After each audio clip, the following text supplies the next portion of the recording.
Programme night addition में हम आपको खुशामदीद कहते हैं। नाज़रीन, इस वक्त मुल्क में सैलाब की जो तबाहकारियाँ हैं ये बहुत ज़्यादा बढ़ गई हैं। 1100 से ज़्यादा जानें चली गई हैं, हज़ारों किलोमीटर सड़कें तबाह हो गई हैं, लाखों बस्तियाँ ज़ेर आब हैं और करोड़ों अफराद बेघर हो चुके हैं। भूख, बीमारियों और बेबसी की दास्तानें हर तरफ नज़र आ रही हैं। ऐसे में मुल्क में सियासी सैलाब भी तबाही मचा रहा है।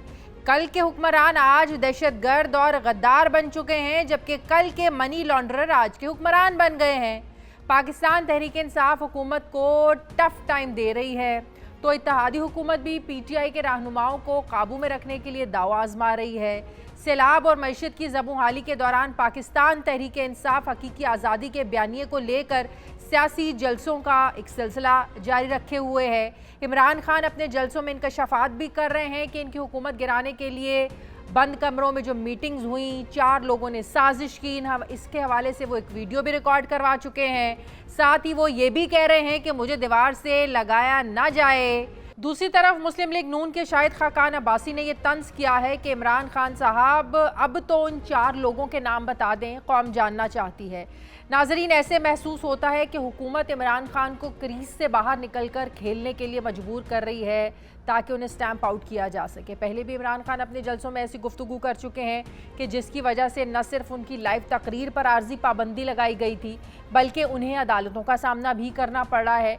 ऐसे में अगर वो मुबैना साजिशी किरदारों के नाम भी सामने ले आते हैं, इसका उन्हें कितना नुकसान उठाना पड़ सकता है, इस हवाले से अभी कुछ कहना काबिल अज़ वक्त होगा। मगर दूसरी तरफ अगर हम देखें तो ऐसे लगता है कि चेयरमैन तहरीक इंसाफ जो है वो अपना एक ट्रम्प कार्ड संभाले हुए हैं और वो सामने जानबूझकर अभी नहीं लाना चाह रहे हैं। इसकी वजह शायद ये भी हो सकती है कि जब भी उनको कोई बयानिया दम तोड़ने लगता है तो वो ये बयान देने लग जाते हैं कि मैं 4 साजिशी किरदारों के नाम कौम को बता दूंगा। आज उन्होंने गुजरात के जलसे में इत्तेहादी हुकूमत को एक बार फिर तनबीह की कि उनका लाया हुआ अवामी समंदर है जो है ये इस्लामाबाद पहुँच जाएगा। नाजरीन, इस वक्त चेयरमैन तहरीक इंसाफ का एक ही तकाजा है कि कबल अज़ वक्त इंतखाबात का ऐलान किया जाए, मगर इत्तेहादी हुकूमत का ये मानना है कि इंतखाबात अपने वक्त पर ही होंगे। मुल्की सियासी मुस्तकबिल का मंजरनामा क्या होगा? क्या इमरान खान वाकई वो जो 4 किरदार हैं जिन्होंने बंद कमरों में बैठकर साजिश की है, क्या वो वक्त आ गया है कि इमरान खान उन 4 चेहरों को बेनकाब कर दें? मैं बात करूंगी, मुझे ज्वाइन कर रहे हैं तहरीक इंसाफ के सीनियर रहनुमा आज़म सवाती साहब। अस्सलाम वालेकुम, बहुत बहुत शुक्रिया आज़म सवाती साहब आपका। आज़म सवाती साहब, ये पिछले कुछ चंद रोज़ से इमरान खान साहब जो हैं वो 4 चेहरों की बात कर रहे हैं, बंद कमरों में जो मीटिंग्स हुई, जो साजिशें तैयार हुई, उनकी बात कर रहे हैं। इससे ज़्यादा अब आप क्या समझते हैं और दीवार से क्या लगाया जा सकता है? तहरीक इंसाफ के लोगों को पकड़ा जा रहा है, उन पर तशद्दुद किया जा रहा है, जो तहरीक इंसाफ के लिए आवाज़ उठाते हैं उनकी आवाज़ को बंद किया जा रहा है। तो अब ऐसे कौन से वक्त का इंतज़ार है कि वो 4 लोग जो हैं उनको आप सामने लाएं, बेनकाब करें? जिनकी वजह से आज मुल्क सैलाब के अलावा जिस मुसीबत में फंसा हुआ है, आम आदमी महंगाई की चक्की के अंदर जो फंस गया है, ये सफाक हुकूमत ने डॉक्टर शहबाज गिल को जिस तरीके से उसके साथ पेश आए, जितने मज़ालम किए, और आज देख लें कि हलीम आदिल शेख जो अपोजिशन लीडर है सिंध के अंदर, उसकी आवाज़ को दबाने के लिए, उसके किरदार को मसा करने के लिए, और उसकी सिंध के अंदर जो ग़ुलामी है, जिन जंजीरों को तोड़ना चाहता है, उसको दबाने के लिए जो हरबे इस्तेमाल किए जा रहे हैं कि एक केस के अंदर उसकी ज़मानत होती है, दूसरे केस में डाल लेते हैं, कोर्ट में जाते हैं, कोर्ट पे वो कहते हैं कि ये गैर कानूनी जो है इन्होंने FIR काटी थी, बाद में FIR काटी थी, पहले उनको गिरफ्तार किया था। ये सिर्फ इनकी फाशियत हुकूमत के वो कारनामे हैं कि जो हमारी स्याह तारीख का हिस्सा है।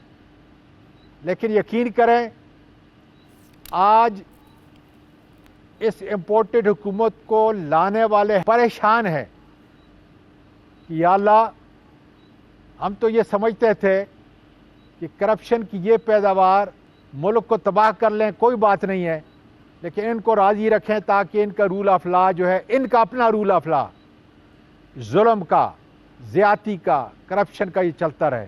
मैं पूरे वसूख के साथ, मैं जिम्मेदारी के साथ कहता हूँ, मैं पीटीआई का नायब सीनियर नायब सदर हूँ मरकजी, और मैं इसलिए कह रहा हूँ कि जब मैं पार्लिमानी उमूर का वजीर था, जब मेरे पास दूसरी वजारतें थीं, इसलिए इमरान खान ने बार बार कहा है, इमरान खान ने बार बार कहा है कि फ़ौज कौम की इज्जत होती है। एक ताकतवर फ़ौज, मुल्क की हिफाजत करने वाली फ़ौज, नेशनल सिक्योरिटी के तमाम मामलात की फ़ौज, जबकि आपके एक तरफ जो है अफ़गानिस्तान है जिसके अंदर इस वक्त कोई अमन नहीं। हम निकले इसलिए हैं कि एक मुल्क को, इनके 22 करोड़ लोगों को आज़ादी दिलानी है। जिस मुल्क के ज़हन आज़ाद ना हो, जिस मुल्क की सियासत आज़ाद ना हो, जिस मुल्क के ब्यूरोक्रेट आज़ाद ना हो, जिस मुल्क के टेक्नोक्रेट आज़ाद ना हो, मुल्क नहीं चल सकता, दम तोड़ देता है रास्ते में। यही वजह है तो अभी भी इंडिया कहाँ से कहाँ निकल गया। आज़म सवाती साहब, इसका मतलब ये है कि आप लोगों के साथ जो कुछ हो रहा है, आप लोगों के, आपके जो लोग हैं जैसे शहबाज गिल हैं, उस शहबाज गिल के साथ जो कुछ हो रहा है, इमरान खान पर जो केसेस हो रहे हैं, ये सब कुछ करवा रही है। नहीं, ये बात सुने, आपके लाखों नाजरीन इस वक्त सुन रहे हैं मेरी इस बात को, अप्रिशिएट करेंगे। मैं बता रहा हूं कि हमारे सामने इन्हीं करप्ट लोगों की, जिनको आज मसनद पे बिठाया हुआ है, बाकायदा तौर पे फाइलें लेके हमें बताया, ये वो लोग हैं जिन्होंने करप्शन किए, हमारे वक्त में नहीं, हमसे पहले। और देख लें उन्हीं करप्ट लोगों को जिनको बिठाया गया, हमारे 20 लोगों को खरीदा गया, हमारी जो 7 जमातें थी एमक्यूएम और दूसरे तीसरे हमारी तो नहीं थी, नहीं की थी, उनको कैसे अलग किया गया। और आज क्या कर रहे हैं, आज 5.9 जीडीपी ग्रोथ की इकानमी हम छोड़ के गए। आप देख लें कि उस वक्त करंट अकाउंट डिफिसिट कितना था, एक्सपोर्ट किस तरह बढ़ रहा था, आपके माशी अहदाफ क्या थे, आपका जितना कंस्ट्रक्शन के मामलात थे क्या थे। और जब इन्होंने लिया, महंगाई का एक तूफान आया। हालांकि कोविड से हमने अपने मुल्क को निकाला, दिवालिया होते हुए मुल्क को हमने निकाला। आज़म सवाती साहब, एक सवाल का जवाब दें तो इन 3.5-4 सालों में आपको अगर अपनी मर्जी से फैसले नहीं करने दिए गए तो आप लोग क्यों हुकूमत चलाते रहे? आप उस वक्त ही हुकूमत छोड़कर बाहर आ जाते और कहते जी हम तो हुकूमत, हमारे तो हाथ पैर बंधे हुए हैं। ऐसी बात नहीं, ऐसी बात नहीं है, जरा ऐसी बात नहीं है, सुन ले ना, ऐसी बात नहीं है, सुन ले जरा। जी जी, हमने ये अकेला काम नहीं किया। 5.9 जीडीपी ग्रोथ में एस्टेब्लिशमेंट हमारे साथ थी। जितने कानून हमने पास किए, मैं क्रेडिट देता हूं, हमारे साथ थे। इतना अच्छा साथ चल रहा था, इमरान खान का एहसास का जो प्रोग्राम चला है, मैं पूछ रहा हूं कि एहसास के प्रोग्राम में एस्टेब्लिशमेंट के लोग बाहर जाके कर्जे की सूरत में हमारे साथ मदद करते थे। ये हकायक, इनको हम नहीं जुटला सकते। तो फिर कौन सा इमरान खान ने गुनाह कर लिया था? इमरान खान तो करप्शन पे यकीन नहीं करता, उसकी टीम करप्शन पे यकीन नहीं करती। 1 साल 4 महीने के अंदर, मैं अहदाफ आपको बताऊं, 50 साल के बाद पहली मर्तबा रेलवे ऑपरेटिव इनकम और एक्सपेंस के अंदर जो है प्रॉफिटेबल हो गया, सवाए पेंशन फंड के। ये 50 साल के बाद 1 साल 4 महीने में मैंने करके दिया है। देखे ना, खुदा न ख्वास्ता अगर इमरान खान जो है वो ठीक नहीं था तो मेहरबानी करके जो है किसी भी और पार्टी से या इन्हीं पार्टियों से कोई अच्छे किस्म के टेक्नोक्रेट लेके आते, कोई अच्छे लोग लेके आते, कम से कम जो है जहाँ पे हम छोड़ के गए थे उसको आगे लेके जाते। यही तो हम कह रहे हैं कि वो कौन सी चीज़ थी। और फिर देखिए, मुझे अगर ये मालूम है कि मेरे मुल्क को लूटने वाला फलां फलां फलां फलां फलां है, वही लोग जो आज बैठे हुए हैं 13 की पार्टी जो है, उनके ऊपर फाइलें भी जो है हमें दिखाई गई, केसेस भी दिखाए गए, और फिर वो इतने अच्छे हो गए कि 30 साल उन्होंने मुल्क को लूटा। जरदारी, नवाज शरीफ, शहबाज शरीफ, जितनों के आपने जो है वो नाम लिए, और आज वो इतने अच्छे हो गए कि उन्हीं को और कोई नहीं मिला। सही। तो हम तो अपने आप से पूछते हैं कि कौन सी ऐसी गलती थी, कौन सा ऐसा गुनाह था, कौन सी ऐसी करप्शन थी, कम से कम तो ये ज़रा बता तो दे हमें कि हाँ इमरान खान की या उसके जो वज़रा थे उनकी ये गलती थी। क्या आज़म सवाती का खर्चा पूरे 3.5 साल मेरी हुकूमत के अंदर सिफर था या नहीं था? कोई बता तो दे कि ये नौकरी मैंने दी।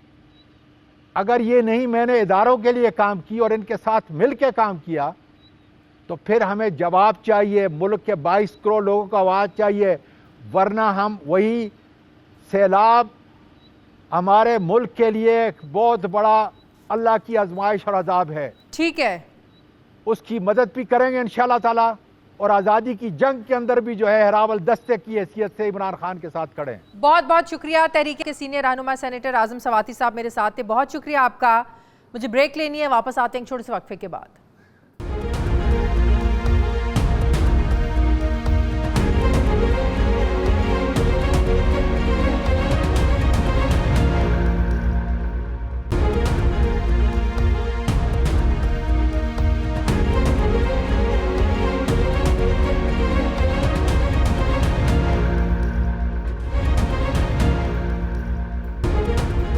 ब्रेक के बाद एक बार फिर से आपको खुशामदीद कहते हैं। पाकिस्तान पीपल्स पार्टी के सीनियर रहनुमा सेनेटर मौला बख्श चांडियो साहब मुझे ज्वाइन कर रहे हैं। अस्सलाम वालेकुम, बहुत बहुत शुक्रिया चांडियो साहब आपका।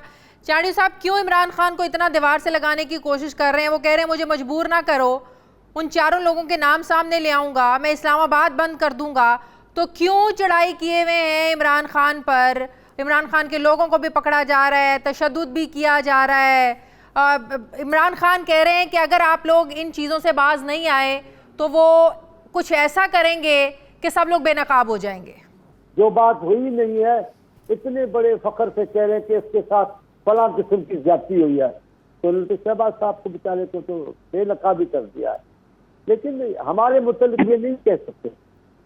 इन्होंने अपने दौर हुकूमत में क्या कमी की है मुखालफों के साथ, अपने मुखालफिन के साथ क्या इन्होंने रियायत बरती है, कौन सा लफ्ज़ बुरा जो शाया हो सकता है और बोला जा सकता है वो इन्होंने बोले हैं। ये जबान इस्तेमाल की नहीं जा सकती, और खासतौर पर मुल्क के वजीर आज़म तो ये लहजा इस्तेमाल ही नहीं कर सकते। फलां चोर, फलां डाकू, फलां ये, उनके घर वाले, बच्चों तक, खवातीन तक क्या किस रास्ते पर चल निकले खान साहब अपने दौरे हुकूमत में, और उतरने के बाद तो कमाल ही कर दिया है। फिर तो ऐसी बातें की हैं कि किसी रहनुमा को, किसी कौमी रहनुमा को जो मुल्क का सरबराह रह चुका हो, उसको ये बातें सेब नहीं देती। ये तो जो हलफ उठाते हैं, कौमों की बातें करते हैं, वो नहीं करते। भुट्टो साहब की बात करते हैं, भुट्टो साहब को काफी गिरा दिया गया। आसिफ साहब इतना अरसा सदर पाकिस्तान रहे, बुखार लेकिन आसिफ साहब ने कभी उस मंसब पर बैठकर एक लफ्ज़ ऐसा इस्तेमाल नहीं किया जो उस मंसब के शाया निशान नहीं होते, या जो उनके वकार के खिलाफ होता है, जो के पाकिस्तान के साल में के खिलाफ ऐसा नहीं हुआ। लेकिन खान साहब ने क्या किया है, आप देखिए, तस्वर करें। ये इन 2-3 महीनों में जो इन्होंने बोल रही बातें की है, ये कोई सरबराह, अभी तो बहुत कुछ बोलना बाकी है चांडियो साहब। देखिए जी दीदी, बोलेंगे तो कोई बात नहीं, इतनी बातें सुन ली है, वो भी सुन लेंगे। लेकिन इसमें ये जो धमकी है, उस धमकी में मिन्नत भी है, मान जाओ वरना क्या, ये मिन्नत है। ये धमकी ने मैं ज्यादा खतरनाक हो जाऊंगा। हम अल्हम्दुलिल्लाह सियासी कारकुन है, हम मैं 69 में पीपल्स पार्टी में शामिल हुआ हूँ बैठक में, अभी तक अल्हम्दुलिल्लाह पार्टी की, अभी भी अल्हम्दुलिल्लाह पीपल्स पार्टी में हूँ और रहेंगे पीपल्स पार्टी में, क्योंकि हम पीपल्स पार्टी को सही समझते हैं। हम हेरा फेरी वाली सियासत करते ही नहीं है। तो आप फाइलों वाली बात कर रही थी, मैं आपको एक बात बताना चाहता हूँ कि अगर इतनी समझदारी खान साहब में खुद नहीं है, इतना फैसला करने का अख्तियार नहीं है, इतनी जुर्रत नहीं है कि वो कहे कि ये फलां मुजरिम, तो कुछ तो फैसला आप भी देना कि इतने सारे सियासतदानों को आपने उनके कहने पर नाअहल करने की कोशिश की, उनके कहने पर गालियां दी आपने, कई लोगों की, हमशीराओं को, रहनुमाओं को, खवातीन बेटी को, जरदारी साहब की हमशीरा, मियां साहब की बेटी, उन्होंने पहले कौन सा जमहूरियत की खिदमत की थी, या पहले कौन से सियासतदानों को माफ किया जो आप उनकी बात मान रहे थे? अब आप उनको कह रहे, ये दरअसल आपकी नाअहली है।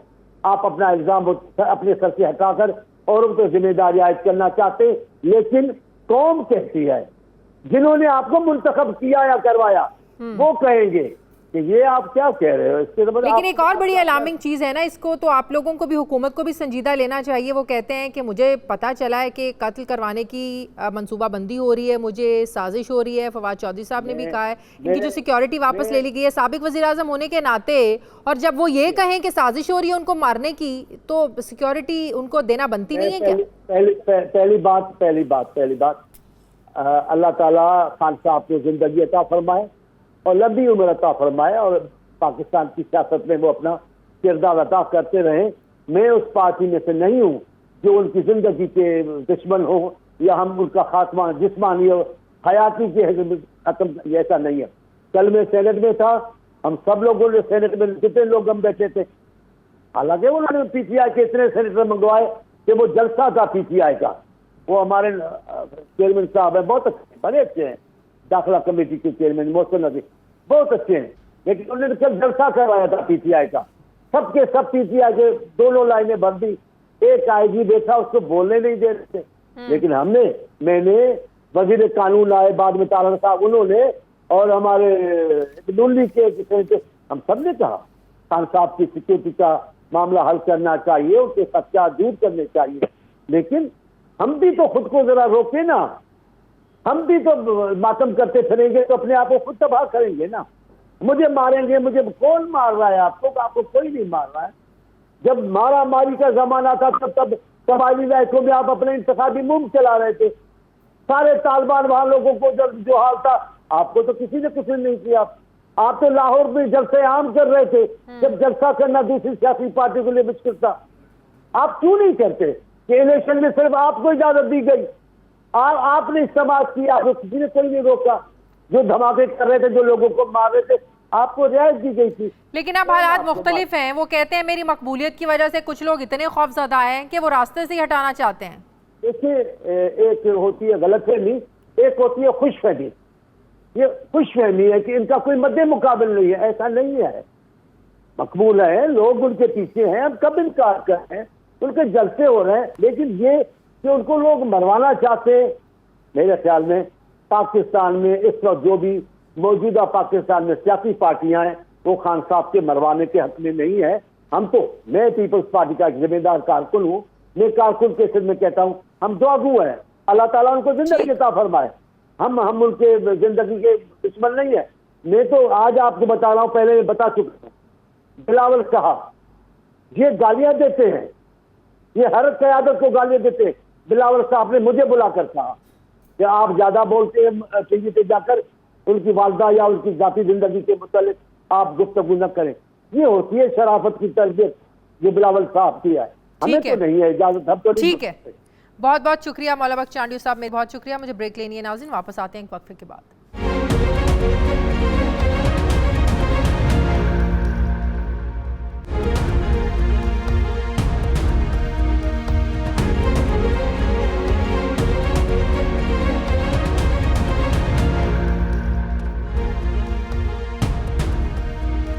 ब्रेक के बाद एक बार फिर से आपको खुशामदीद कहते हैं नाजरीन। मुल्क में इस वक्त सैलाब ने फसलों को खासा नुकसान पहुंचाया है। तकरीबन 45% सब्जियां और अजनास की फसलें सैलाबी पानी में बह गई हैं। लेकिन चीनी एक ऐसी कमोडिटी है जिसे ज़ख़ीरा किया जा सकता है, क्योंकि ये ख़राब होने वाली खुराक यानी पेरिशेबल गुड्स में नहीं आती है। और पाकिस्तान में चीनी की पैदावार भी इतनी होती है कि इसे मुल्क में इस्तेमाल के बावजूद बाहर के ममालिक को एक्सपोर्ट करके ज़र मुबादला कमाया जाता है। इसके बावजूद शुगर इंडस्ट्री के लिए बनाई जाने वाली पॉलिसीज़ ऐसी होती हैं कि कभी चीनी मार्केट से शॉर्ट कर दी जाती है, तो कभी ज़रूरत से ज़्यादा पैदा होने की वजह से इसे रखने के लिए जगह नहीं होती। फिर इसी वजह से इंपोर्ट और एक्सपोर्ट में बैलेंस रख कर डॉलर के आने या जाने का फैसला होता है, क्योंकि मुल्क में ज़रूरत पूरी किए बगैर किसी चीज़ को बाहर भेज देने यानी एक्सपोर्ट कर देने से एक बैलेंस ख़राब हो जाता है और इस तरह मुल्क में ज़रूरत से ज़्यादा पैदावार को मुल्क में रखने से नुकसान भी होता है। पाकिस्तान शुगर मिल्स एसोसिएशन के मुताबिक मुल्क की मिलों में इस वक्त 32 लाख टन चीनी का जखीरा मौजूद है और मिड नवंबर में मिलों से फिर लाखों टन नई चीनी की पैदावार आ जाएगी, जिसे पहले नंबर पर स्टोर करने की तो जगह नहीं होगी और दूसरे नंबर पर मिल मालिकान की ये ज़ख़ीरा शुदा चीनी बिकेगी नहीं तो किसानों को फिर अदायगियाँ नहीं होंगी और अगर किसानों को उनकी फसलों की रकम न मिली तो आइंदा फसल काश्त करने में ज़ाहिर है उन्हें मुश्किल होगी, जो अल्टीमेटली कम पैदावार की शक्ल में सामने आएगा और कम पैदावार अवाम में चीनी की ज़ाहिर है कीमत को बढ़ा देगा। शुगर मिलों में पड़ी मुल्की ज़रूरियात से ज़्यादा चीनी को एक्सपोर्ट करके 50 करोड़ डॉलर से ज़्यादा का ज़र मुबादला मुल्क में लाया जा सकता है, क्योंकि अफ़गानिस्तान, काज़ाकिस्तान और ताजिकिस्तान जैसी रशियन स्टेट में पाकिस्तानी जो चीनी है इसकी खासी एक डिमांड मौजूद है। गन्ने की काश्त करने वाले किसान पहले ही शुगर मिलों पर ये इल्ज़ाम लगाते हैं कि शुगर मिलें उनकी फसल की पेमेंट रोके रखती हैं, जिस पर मिल मालिकान का हर दफ़ा ये जवाब होता है कि गोदामों में पड़ी चीनी अगर मुनासिब रेट्स पर बिकेगी नहीं तो फिर ज़ाहिर हम पैसे कैसे अदा करेंगे। इमरान खान की हुकूमत इस बात का क्रेडिट लेती रही है कि किसानों को फसलों की मुनासिब कीमत मिलने और बर वक्त कीमत मिलने से ज़राअत खुसूसन चीनी के शोबे में खासी खुशहाली रही है, जबकि शहबाज शरीफ हुकूमत में चीनी की एक्सपोर्ट की इजाज़त नहीं मिल रही है और इसी वजह से किसानों की अदायगियाँ अब ख़तरे में पड़ सकती हैं। लेकिन सवाल यहाँ पर यह पैदा होता है कि अगर सारी चीनी आप एक्सपोर्ट कर देते हैं तो मुल्क में शॉर्टेज अगर पैदा हो गई या मिलों की तरफ से फिर कीमतें बढ़ाने की एक ब्लैकमेलिंग शुरू होगी, फिर इसको रोकना बड़ा मुश्किल हो जाएगा। ये कितना बड़ा एक चैलेंज हो सकता है।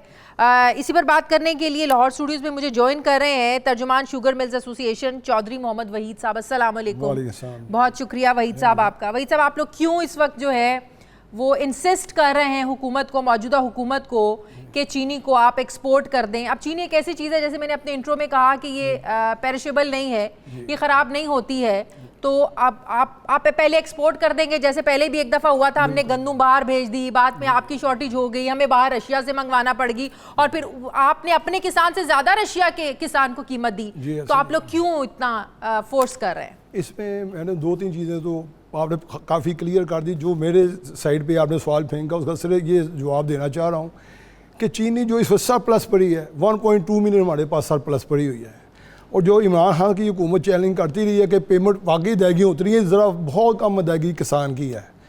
थोड़ा मैं आपको हिस्ट्री में इसलिए लेके जा रहा हूँ, ये 16-17 में और 17-18 में 2 सीज़न गन्ने की फसल होती है 3 साल की। एक दफ़ा गन्ना लगता है वो 3 साल फसल देता है, ये एकदम ख़त्म नहीं हो सकती फसल। एक दफ़ा बीज आता है 3 साल फसल आती है। 16-17 में क्रॉप ज़्यादा आई, हमने जनवरी के महीने में ही, अभी सीज़न चल रहा था, हुकूमत वक्त से इजाज़त मांगी एक्सपोर्ट करने की, हुकूमत ने इजाज़त नहीं, करते करते हुकूमत ने इजाज़त जाकर नवंबर के महीने में 10 महीने के बाद, पिछले साल की बात है, 16-17 की मैं बात कर रहा हूँ, पिछले साल भी 6 साल नहीं वो बता रहा हूँ, 6 साल पहले की बात कर रहा हूँ अभी। हमने पहली से इजाज़त मांगी बगैर सब्सिडी के कि हमें सब्सिडी नहीं चाहिए। इंटरनेशनल मार्केट आ गई $580 से, जब $340 आ गई तो फिर हमें एक्सपोर्ट की इजाज़त मिली। हुकूमत को सब्सिडी भी देनी पड़ी, हमारा नुकसान हुआ, मुल्क का ज़र मुबादले का नुकसान हुआ और हुकूमत को सब्सिडी की शक्ल में नुकसान हुआ। और जो चौथा सबसे बड़ा नुकसान शुगर एसोसिएशन को हुआ, ये लेबल लगा दिया गया कि ये सब्सिडी मांगते हैं, हालांकि हम कभी सब्सिडी ना मांगते थे, ना मांगते ना मांगते हैं। यही एपिसोड 17-18 में हुआ। फिर हमने जनवरी के महीने में बकायदा मैं इश्तहार लाए साथ, जनवरी के महीने में इश्तहार दिए कि एक्सपोर्ट करने दें।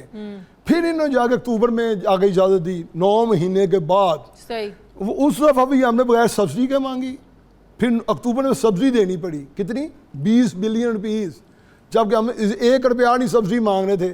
फिर वो एक लेबल आ गया टीवी के ऊपर, ये शुगर मिल वाले सब्सिडी ले जाते हैं, गरीबों को पैसे ले जाते हैं, हालांकि वो सब्सिडी हमें नहीं मिलती, वो ग्रोर को जानी होती है। उसके बाद आ गई इमरान खान साहब की हुकूमत, पहली हुकूमत थी हमारे पास, वही जो इन्होंने इजाज़त नहीं दी थी, सब चीनी पड़ी थी। हमने खान साहब से एक्सपोर्ट की इजाज़त मांगी, एक्सपोर्ट की इजाज़त मिल गई, उससे चीनी एक्सपोर्ट हुई और गन्ना ज़्यादा लगा, जिससे सरप्लस शुगर आई। लेकिन आप उसी चीनी का स्कैंडल भी तो आया था। नहीं, वही बताने लगा, मैं आपको पूरा क्लियर करूँगा। ये मैं स्कैंडल कैसे आया, उसमें गलती क्या हुई। एक्सपोर्ट मैंने खुद लिखा हुकूमत वक्त को, इमरान खान की हुकूमत को, सितंबर के महीने में कि ये एक्सपोर्ट अब बंद कर दें, क्योंकि ये सीज़न में चीनी हमारे पास काफ़ी पड़ी है। चीनी यकीन करें उस सीज़न में काम नहीं जब हमने एक्सपोर्ट की, ये सब लोग कंफ्यूज करते हैं।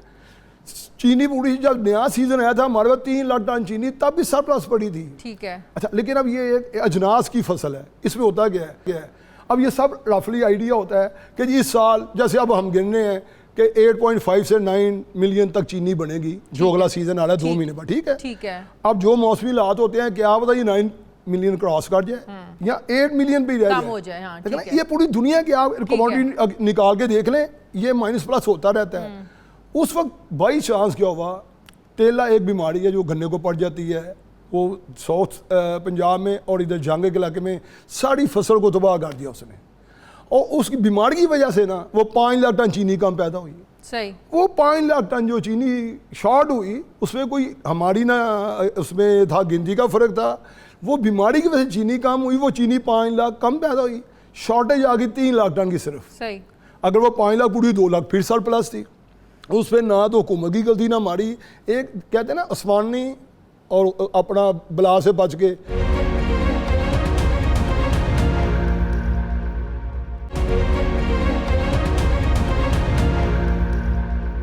अभी आपको पता है अभी क्या हालात चल रहे हैं, सैलाबी सूरत हाल है। जी जी। ठीक है जी। ज़मीनें खराब हो गई हैं, बिल्कुल। फसलें खराब हो गई बिल्कुल हैं, ठीक। नुकसान हो गया ऐसे ही है। है। आप देखें इस वक्त कॉटन का भी बहुत ज़्यादा ऐसे हमें ही नुकसान होने का जी, खदशा है। जी, जी। तो अगर आपको नहीं लगता कि अगर शहबाज शरीफ कह रहे हैं कि आप अभी हम इजाज़त नहीं दे सकते एक्सपोर्ट की, इसकी वजह ये भी तो हो सकती है कि जो सैलाबी पानी में नुकसान हुआ है, फसल को भी नुकसान हुआ है, तो कल को आप अगर एक्सपोर्ट कर दें, पाकिस्तान में शॉर्टेज हो जाए, तो फिर आप लोग तो जिम्मेदारी नहीं लेंगे? बिल्कुल नहीं, हम जिम्मेदारी लेंगे, तब भी ले थे, अब भी मैं ले रहा हूँ। हाँ। 2-3 चीज़ें मैं हुकूमत वक्त से रिक्वेस्ट करता हूँ। पहले तो ये बात है, जो फ्लड आया हुआ है ना, हाँ। ये गन्ने के एरिया में नहीं है, सिर्फ गन्ने का थोड़ा बहुत एरिया राजनपुर तोनसा वगैरह वो है। तो बहुत ही खराब। नहीं सुन लेना, हाँ। जो गवर्नमेंट का अपना भी आया ना सारा सर्वे, गवर्नमेंट का मैं कह रहा हूँ, अभी हमने तो अपना निकाल लेना, वो हमारा कल सुबह हो जाएगा, मंडे तक सुबह। जो मैंने भी अभी 2 मिलों का निकाला है, 5% इलाके में ज़्यादा गन्ना लगा है। ठीक है, मैं अपने अब 2 मिलों का बता रहा हूँ, आज ही मुझे हमने पूरा कंपाइल किया है। 5% हमारे इलाके दोनों मिलों पे गन्ना ज़्यादा लगा है, और उसमें 8% कहते हैं यील्ड ज़्यादा होगी। ठीक है, इसका मतलब 13% तो मेरे दोनों मिलों के मेरा ज़्यादा आ रहा है। जो गवर्नमेंट पाकिस्तान का उन्होंने 0.70 इलाका ख़राब हुआ है, मान लिया गन्ने की फसल खराब हुई। ये गवर्नमेंट की फिक्र बता रहा हूँ, अपनी नहीं। ठीक है। अच्छा, लेकिन गवर्नमेंट साथ ये भी बता रही है कि 8% ज़्यादा सोइंग हुई है। इसका मतलब चलो मैं 1% निकाल देता हूँ, 7% ज़्यादा आ ही रहा है ना। 7% ज़्यादा आने का मतलब है 8 मिलियन चीनी बनी थी पिछले साल, इस साल वो 5,60,000 और ऐड कर लें, यानी 8.56 बन जाएगी। इसका मतलब हमारे पास ज़रूरत से 2 मिलियन या 1.8 मिलियन ज़्यादा अगले साल भी आ रही है। मैं गवर्नमेंट को टीवी पे भी, प्रेस कॉन्फ्रेंस पे भी, ऑफिशियल मीटिंग में भी कह गया था कि हम आपको गारंटी देते हैं, हुकूमत का रेट है 90 रुपये, 90 रुपये हुकूमत ने तय किया हुआ है। तो अगर आप इसको एक्सपोर्ट करते हैं तब भी प्राइस यही रहेगी? 90 और 95 के बीच में रहेगी, ये हम गारंटी करते हैं। बढ़ेगी नहीं? नहीं बढ़ेगी, सवाल ही पैदा नहीं होता। शॉर्टेज भी नहीं पैदा होगी? सवाल ही पैदा। अच्छा, मैं एक और मज़े की बात बता दूँ कि ये एक्सपोर्ट की आप इजाज़त दे दें, अगर आपको लगता है शॉर्ट होने लगी है, विद इन 1 नोटिफिकेशन आप एक्सपोर्ट बैन कर सकते हैं।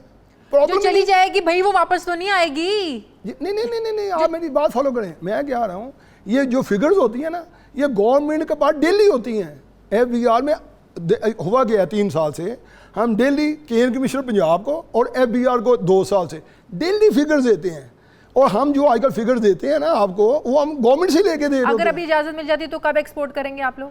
ये तो 15-20 जब गवर्नमेंट नोटिफिकेशन गई शुरू हो जाएगी, अब तो नोटिफिकेशन 15-20 दिन लग जाने हैं। और अगर उसके बाद हुकूमत के पास ये फिगर्स आ गए कि आपकी शॉर्टेज भी पैदा किस तरह गवर्नमेंट के पास डेली, देखो शायद ये मैं क्लियर कर रहा हूँ कि ये पुराने वक्तों की बातें थी जब ये कंप्यूटराइज सिस्टम नहीं था, जब हम लालटेन के दौर में बैठते थे, रजिस्टर पे बैठते थे। अब कंप्यूटराइज्ड है, डेली FBR कंप्यूटर बंद करके जाती है। मुझे एक बात बताएं, जी जी, माजी में हमने शॉर्टेजेस देखी है ना, फिर उसके नतीजे में हमने कीमतें भी बढ़ती हुई देखी हैं, वो फिर सारा क्या चक्कर होता था? बताया ना पहले कि वो शॉर्टेज आ गई थी बीमारी आने की वजह से। वो तो एक दफा था ना, तो एक दफा थोड़ी शॉर्टेज हुई है। अच्छा वो ठीक है, आपने 6 सवाल वो भी मुझे याद है। ये होती क्या है, जैसे मैं पहले बात कर रहा हूँ 3 साल की होता गया है, गवर्नमेंट क्या करती है, चीनी सरप्लस बनी हुई है, इजाज़त नहीं दे रही ना। अब क्या होगा, सितंबर में अगर पेमेंट नहीं हुई, लेकिन इस दफ़ा शुक्र पेमेंट हो गई हुई है, सितंबर कास्ट कम हो जाएगी, फिर सीज़न आ रहा जाओ, उसमें चीनी नहीं बिकेगी, गन्ने की प्राइस नहीं मिलेगी, फिर जो फरवरी कास्ट था और कम हो जाएगी, अगला सीज़न चीनी कम आएगी। उससे अगला साल इंडिकेशन आप पहले दे मैं दें। बता रहा हूँ ना, ये मैं आपको क्लिप दे सकता हूँ। ये मैंने 2012 में टीवी पे लाइव कहा था, सॉरी 2015-16 में, जब नवाज शरीफ साहब की हुकूमत इजाज़त नहीं दे रही थी, मैंने क्लिप प्रेस कॉन्फ्रेंस में कहा था कि मियाँ साहब अगर आपकी हुकूमत इजाज़त नहीं अभी देगी। हुकूमत उधर क्या दे रही है, आपको इजाजत मिल क्यों नहीं रही? शॉर्टेज की वजह से कि शॉर्टेज ना हो जाए? ये तो अपना हुकूमत से आप पूछ सकते हैं, शॉर्टेज मैं तो कह रहा हो ही नहीं सकती। लेकिन ना मैं बता रहा हूँ, नवाज शरीफ हुकूमत में भी हमने कहा था कि इजाज़त नहीं देंगे, 2 साल बाद शॉर्टेज आ जाएगी, 3 साल बाद। वो 3 ये अगर आज इजाज़त नहीं मिलेगी ना, अभी आप साल लेके, ये 2022-23 का सीज़न है ना, ये 2022 चल रहा है। हाँ तो 23 का सीज़न आना है, वो 2022-23 का सीज़न है ना, ये जो हमने चलाना है। 2025-26 के सीज़न में ही शॉर्टेज आ जाएगी। ये अभी आप लिख लें, अगर हुकूमत इजाज़त नहीं देगी। अगर अभी आपको एक्सपोर्ट की इजाजत नहीं मिलेगी तो 25-26 25 और 26 में शॉर्टेज हो जाएगी। शॉर्टेज होने का चांस बढ़ जाएगा। उसकी वजह ये इतना लंबा आप कैसे ये टाइम पीरियड यही दे मैं रहे बता रहा हूँ ना कि ये क्रॉप होती है 3 साल की। हाँ। अभी इस सीज़न में कुछ लोगों को गन्ने की वो पेमेंट नहीं मिलेगी जो वो लेना चाहते हैं, जो उनको मिल रही है, वो फिर वो 10-15% फसल कम लगेगी, ठीक है। फिर अगला साल भी वो जो सरप्लस पड़ी रहेगी, इजाज़त नहीं देंगे। इतनी सादी सी बात है तो हुकूमत क्यों नहीं समझ रही है आप लोग? अच्छा, ये आपका सवाल अगर आपको मैं आराम से समझा दूँ ना, हुकूमत के आप मैं तो समझ जाऊंगी। नहीं मैं बता रहा हूँ, हुकूमत की इजाजत मैंने तो नहीं देनी। नहीं, आप उनके मिनट्स निकलवा लें। हम हर मीटिंग में जाते हैं, पहले जो नए सिनारियो सर चेंज होते रहते हैं, कहते हैं जी आप क्यों नहीं करते, इसको ओपन कर देते हैं। हम तो कहते हैं ओपन करें, वो कहते हैं ठीक है ये ओपन करें। ओपन भी नहीं करते। ओपन कर दें, ठीक है मेरी मर्जी, मैं गन्ना 5,000 रुपये मान लूँ, 200 रुपये मान लूँ, 1,000 रुपये मान लूँ। अच्छा। चीनी में 10 रुपये किलो बेचूँ, 500 रुपये किलो बेचूँ, फिर तो मेरी मर्जी है ना। ये तो फिर वही हिसाब हो जाएगा जिसकी लाठी उसकी भैंस। नहीं वो नहीं है ना, नहीं यही कर, लाठी तो एक चल रही है तो केन वाले की, कि मुझे आप लोगों ने पाबंद करिए, गन्ना आपने लेना है 250 का, आप लोगों ने मुझे पाबंद कर दिया है, तो चीनी में कहाँ बेचूँ? देखो ना मैडम, हमने पैसा दिया गन्ने वाले को, जिम्मेदार ने मेहनत की, पैसा गया आया, और पाकिस्तान की ये वाहिद क्रॉप है जो हम एक्सपोर्ट भी करते हैं, फिर इंपोर्ट क्यों करनी पड़ती है? इसलिए कि जब ये हुकूमत बर वक्त फैसले नहीं करती, फिर वो क्रॉप इसमें ज़खीरा अंदोज़ी का बहुत बड़ा हाथ है। आ जाए हाँ, अल्लाह करे, शॉर्टेज नहीं होती, ज़खीरा अंदोज़ी करके एक पर प्राइस क्यों बढ़ाते हैं? अल्लाह करे आपकी ये बात सच्ची साबित हो, काश मैं ज़ीरा अंदोज़ बन जाऊँ। अगर मैडम मैं ज़ीरा अंदोज़ी करके कीमत बढ़ा सकता था ना, तो आज मैं 100 रुपये किलो क्यों नहीं बेच रहा, 120 रुपये किलो क्यों नहीं बेच रहा? ये एक, अच्छा मैं बताऊँ, 2006 की बात है, मुशर्रफ गवर्नमेंट थी, इसी तरह चीनी अपना शॉर्ट हो गई, महंगी हो गई। वो एक टीवी चैनल में लाइव प्रोग्राम कर रहा जी, आपने ज़ीरा की, आपकी उन्होंने मेरी मिल के भी स्टॉक पड़े, इतने पंजाब में अपना 12 लाख टन स्टॉक पड़ी हुई चीनी। ये बात ही मई जून के महीने की। तो मैं कहा यार ये 12 लाख टन चीनी अभी जानी है नवंबर तक, ये ज़ीरा अंदोज़ी नहीं जी, ज़ीरा अंदोज़ी है, चलो जो उनका आप एंकर का होता है कर लिया, मैं खामोश। अगले साल अब पेमेंट नहीं हो रही थी रोड को, क्योंकि वो था ना, हमने चीनी के पैसे बहुत, गन्ने के बहुत पैसे दिए, गन्ना बहुत लग गया। ठीक है, सुन ले जरा, चीनी सरप्लस आ गई। उन्होंने मुझे सेम डेट सेम दिनों में बुला लिया टीवी वालों ने कि जी आप पेमेंट क्यों नहीं दे रहे। मैं कहा पहले मुझसे ये बात करें कि ज़खीरा अंदोज़ी आपने कहा था क्यों नहीं कह रहे, 22 लाख टन चीनी पड़ी है 12 की बजाय, 10 लाख फालतू पड़ी, आज क्यों नहीं ज़खीरा अंदोज़ कह रहे? ये मैं आपको बताता हूँ, ये हम लोग जानबूझे कंफ्यूज करते हैं, इंडस्ट्री को मुलायम करते हैं। इंडिया ने पिछले 12 सालों में 9 से 10 साल सब्सिडी दे के 1 करोड़ 20 लाख 12 मिलियन एक्सपोर्ट कर रहा है, और इधर तो दोस्त अपना पिछले 70 उनकी मार्केट भी बड़ी है। नहीं वो इंपोर्ट भी करते थे ना हमसे। नहीं मैं वही कह रहा हूँ, उन्होंने एक पॉलिसी बना ली कि हमने क्रॉप को कम नहीं होने देना। हमने 3 साल मैंने एक्सपोर्ट किए इंडिया को 20 सालों में, और उससे पहले भी होती रही है। वो एक हुकूमतें होती हैं पॉलिसी बना लेती हैं, हमारे यहाँ पॉलिसी कोई नहीं बनती। हुकूमत को लगता है तो बफर स्टॉक बना ले, हुकूमत हमसे खुद खरीद के रख ले, लेकिन हमें तो पैसे दे जो हमने बनाई है, हमें क्यों कहते हैं कि आपने आखिरी स्टिक तक क्रश करना है। लेकिन हमने तो देखा है कि शुगर मिल्स एसोसिएशन का अपना एक, इनकी अपनी एक मोनोपोली होती है, खुद ही आप लोग कीमतें तय करते हैं, खुद ही आप लोग जो हैं वो चीनी शॉर्टेज पैदा करते हैं, खुद ही आप लोग जो है ना वो ज़खीरा अंदोज़ी करने भी मुलविस होते हैं। ये तो मैंने पहले जवाब दिया है कि अगर काश मैं ऐसे कर सकता होता तो आज आपके पास क्यों बैठा होता, हम ये क्यों इश्तेहार दे रहे होते टीवी पे अखबारों पे कि हमें एक्सपोर्ट करने दें। अगर हम इतने पावरफुल थे तो हमें क्यों ये मिन्नतें करनी पड़ रही हैं। ये कभी डिमांड एंड सप्लाई का कारोबार इकोनॉमिक्स है, ये हम इससे कुछ नहीं कर सकते, ये हमेशा गवर्नमेंट इसमें अगर अभी आपको आखिरी सवाल, अगर इजाज़त नहीं मिलेगी तो इसका आप लोगों को क्या नुकसान होगा? नुकसान तो हमें हो रहा है इस वक्त, फाइनेंशियली सबको हो रहा है, और स्पेशली सेंट्रली पंजाब की मिलने बहुत हिट कर रही हैं। और मैं वही कह रहा हूँ 2026 साइज का जो सीज़न होगा, पाकिस्तान 2026 में दोबारा इंपोर्ट करेगा चीनी, अगर ये गवर्नमेंट ने 2016, 17, 18 वरना दोबारा किया। ठीक है, बहुत बहुत शुक्रिया। तर्जुमान sugar mills association Chaudhry Mohammad Waheed sahab मेरे साथ हैं, बहुत शुक्रिया आपका। प्रोग्राम का वक्त खत्म हो गया नाजरीन, फीडबैक ज़रूर दीजिएगा, अपना ख्याल रखें, मुझे इजाज़त दें, अल्लाह हाफ़िज़।